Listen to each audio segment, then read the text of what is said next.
Մեր պարոն Կարապետյանը ես հպարտացել եմ, որ Արցախում Ստեփանակերտում կառուցել է մեծ հիվանդանոց, ինչքան ենք ուրախացել, կառուցել է Վանաձորում հիվանդանոց, շատ հիմնարկ ձեռնարկություններ է կառուցել, վերանորոգել, մանկապարտեզներ, դպրոցներ, ամեն ինչ գիտեմ։ Եվ գիտեք ինչ եմ ուզում ասեմ, սիրելի լոռեցիներ, մարդ, հայ տղամարդը, ով պաշտոնում չի աշխատել,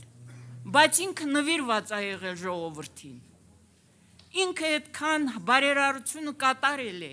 առանց պաշտոնի, ասինքն նշանակում է ինչ, նշանակում է, որ ինքը ժողովրդական, ժողովրդասեր, հայրենասեր, բառից բուն իմաստով հայ տղամարդ է։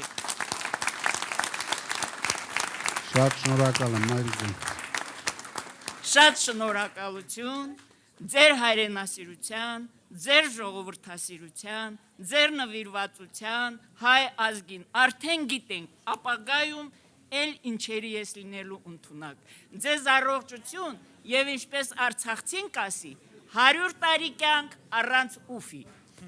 Շատ շնորհակալ, Մայրիկին։